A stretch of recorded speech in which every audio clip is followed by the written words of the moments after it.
নমস্কার, সবাইকে স্বাগত আমার চ্যানেলে। বিএডে থার্ড সেমিস্টার লার্নিং ডিজাইন নিয়ে আজকের ভিডিওতে আলোচনা করব। আর আজকে তোমাদের সাথে ফিজিক্যাল সায়েন্সের লার্নিং ডিজাইন নিয়ে আলোচনা করব এই ভিডিওতে। আর এটি হলো ক্লাস 8-এর উপর লার্নিং ডিজাইন। এর আগে 7টা লার্নিং ডিজাইন আপলোড করা হয়েছে।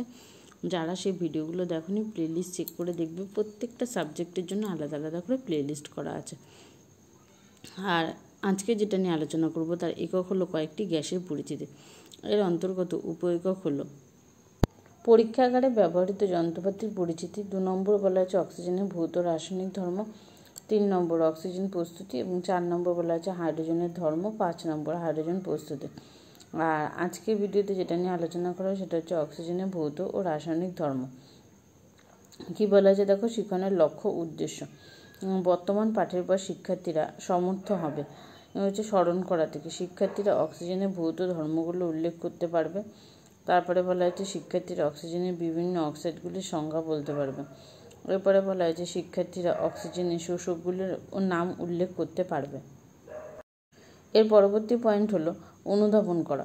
অনুধাবন করাতে কী কী জিনিস জানতে পারবে? শিক্ষার্থীরা অক্সিজেনের রাসায়নিক সক্রিয়তার কারণ নির্ণয় করতে পারবে। শিক্ষার্থীরা কার্বন ডাইঅক্সাইডের জলীয় দ্রবণ অ্যাসিড হওয়ার কারণ ব্যাখ্যা করতে পারবে। এটি ধারণাগত জ্ঞানের মধ্যে পড়ে। তারপরে বলা হয়েছে যে শিক্ষার্থীরা অক্সিজেনের জারণ ধর্ম উদাহরণ সহ ব্যাখ্যা করতে পারবে। পদ্ধতিগত জ্ঞানের মধ্যে পড়ে। অনুধাবনের পরবর্তী পয়েন্ট হলো প্রয়োগ করা। শিক্ষার্থীরা বিভিন্ন প্রকার অক্সাইডগুলির ধর্মের তুলনা করতে পারবে। এটি পদ্ধতিগত জ্ঞানের মধ্যে পড়ে। এরপরে বলা হয়েছে শিক্ষার্থীরা দৈনন্দিন জীবনে জীবের শ্বাসকার্যের ও শক্তি উৎপাদনের জন্য অক্সিজেনের ব্যবহৃত হওয়ার ঘটনা বিশ্লেষণ করতে পারবে। এটি পদ্ধতিগত জ্ঞানের মধ্যে পড়ে। এর পরবর্তী পয়েন্ট হলো বিশ্লেষণ করা। শিক্ষার্থীরা বিভিন্ন প্রকার অক্সাইড যৌগগুলোর মধ্যে সাদৃশ্য বৈসাদৃশ্য কারণ ব্যাখ্যা করতে পারবে। এটি ধারণাগত জ্ঞানের মধ্যে পড়ে।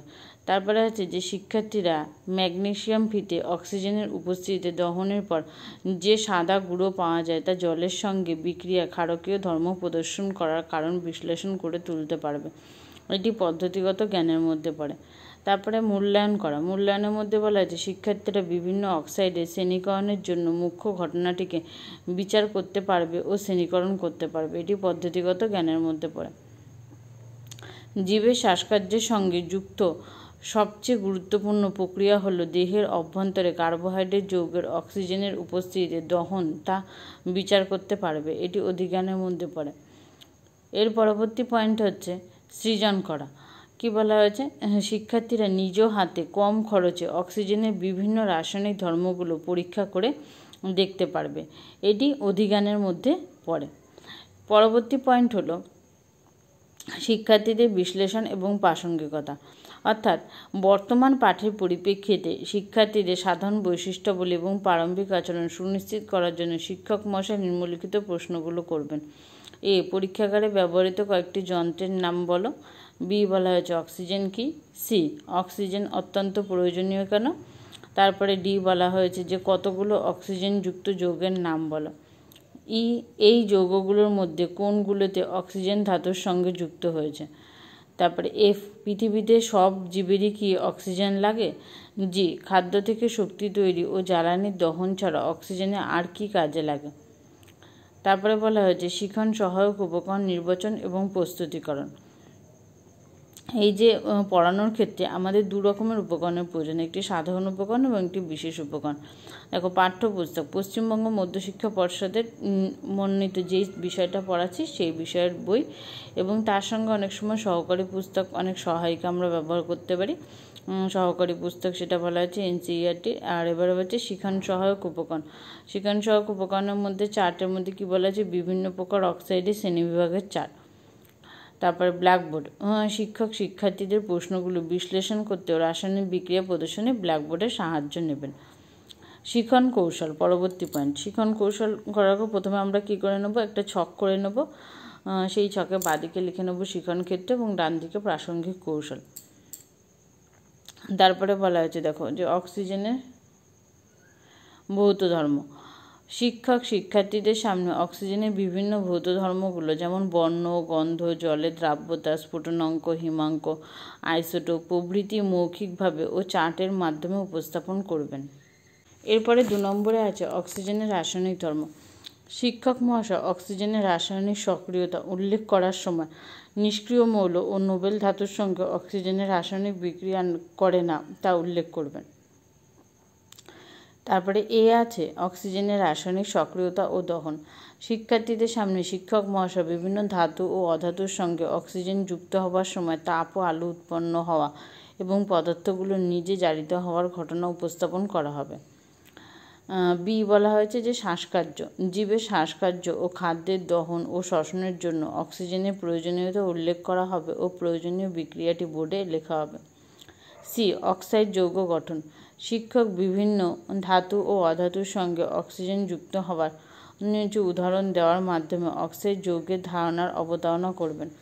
বিভিন্ন প্রকার অক্সাইডের শ্রেণীবিভাগ চার্টের মাধ্যমে শিক্ষার্থীদের সামনে উপস্থাপন করা হবে। শিক্ষক আম্লিক অক্সাইডের ধারণা দেওয়ার জন্য বিভিন্ন অধাতুর সঙ্গে অক্সিজেনের বিক্রিয়া দেখাবেন ও জলের সাথে বিক্রিয়া অ্যাসিড উৎপন্ন হওয়ার কারণ ব্যাখ্যা করবেন। যেমন C+O2 = CO2, CO2 + H2O, carbon dioxide plus জল H2CO3। তারপরে বলা হয়েছে যে শিক্ষক ক্ষারকীয় অক্সাইডের ধারণা দেওয়ার জন্য একটি ম্যাগনেসিয়াম ফিতায় আগুন ধরিয়ে যে সাদা গুঁড়ো পড়েছে তাকে সংগ্রহ করে পাতিত জলের মধ্যে ভালোভাবে ঝাঁকিয়ে তার মধ্যে লাল লিটমাসের নীল হওয়ার ঘটনা থেকে ম্যাগনেসিয়াম অক্সাইডের ক্ষারকীয় ধর্ম প্রদর্শন উপস্থাপন করবেন এবং প্রয়োজনীয় রাসায়নিক বিক্রিয়াগুলো বোর্ডে লিখবেন। যেমন 2Mg + O2 = 2MgO। তারপরে এটা হচ্ছে MgO অর্থাৎ ম্যাগনেসিয়াম অক্সাইড প্লাস H2 জল MgOH2 ম্যাগনেসিয়াম হাইড্রোক্সাইড। শিক্ষক শিক্ষার্থীদের সামনে aluminium, Al, Sn, tin, Pb, lead, সীসা প্রভৃতি ধাতুগুলো অক্সিজেনের সঙ্গে যুক্ত হয়ে যে উভধর্মী অক্সাইড উৎপন্ন করে তা উপস্থাপন করবেন। অ্যাসিড ও ক্ষার উভয় ধরনের যৌগের সঙ্গে এই প্রকার যৌগগুলো প্রশমন বিক্রিয়ায় অংশগ্রহণ করে বলে তাদের উভধর্মী অক্সাইড বলার কারণ উদাহরণের মাধ্যমে শিক্ষার্থীদের সামনে উপস্থাপন করবেন ও প্রয়োজনীয় রাসায়নিক বিক্রিয়াগুলো লিখবেন ব্ল্যাকবোর্ডে।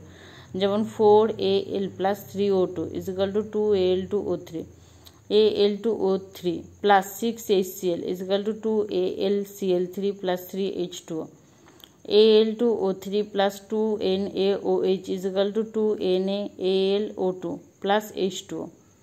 তবে 3 নম্বর বলা হয়েছে যে জারণ ধর্ম। শিক্ষক শিক্ষার্থীদের কাছ থেকে কিছু অক্সিজেনযুক্ত যৌগের নাম জানবেন ও সেগুলির প্রস্তুতির সময় কিভাবে বিভিন্ন মৌলের সঙ্গে অক্সিজেন যুক্ত হয়ে জারণ হয় তা ব্যাখ্যা করবেন।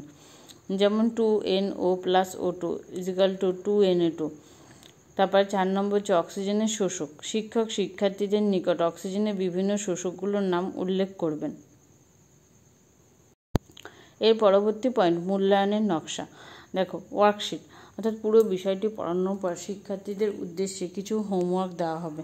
সেই প্রশ্নগুলো কী কী দেখে নিই। প্রথম প্রশ্ন বলা হয়েছে অক্সিজেন গ্যাসের একটি শোষকের নাম। 2 নম্বর প্রশ্ন বলা হয়েছে যে অক্সিজেনের 3টি আইসোটোপ কী কী। 3 নম্বর প্রশ্ন বলা হয়েছে যে CO2 জলে দ্রবীভূত হলে ড্যাশ উৎপন্ন হয়। 4 নম্বর প্রশ্ন CaO ক্যালসিয়াম অক্সাইড এর জলীয় দ্রবণে লিটমাস পেপার লাল, নীল, কমলা, হলুদ বর্ণ ধারণ করবে, অর্থাৎ কোনটা সঠিক সেটা লিখতে হবে। 5 নম্বর বলা হয়েছে Al2O3 এর সঙ্গে ক্ষারের বিক্রিয়ায় ড্যাশ লবণ উৎপন্ন হয়। এরপর হচ্ছে সংশোধনী পাঠের প্রয়োজনে শিক্ষার্থীদের দুর্বলতা নির্ণয়। মূল্যায়নের ভিত্তিতে শিক্ষার্থীর দুর্বলতার দিকগুলো নির্ণয় করে সংশোধনী পাঠের ব্যবস্থা করা হবে। কিছু সম্ভাব্য সাধারণ দুর্বলতার দিক হলো এ রাসায়নিক বিক্রিয়ার সমতা বিধান। বি বলা হয়েছে অক্সিজেনের বিভিন্ন অক্সাইডগুলো শ্রেণীকরণ। এই পর্যন্তই ছিল সম্পূর্ণ লার্নিং ডিজাইনটি। এখানে ভিডিওটি শেষ করছি। ভিডিওটি ভালো লাগলে অবশ্যই একটা লাইক করে দিও এবং চ্যানেলটিতে নতুন হলে একটা সাবস্ক্রাইব করে দিও।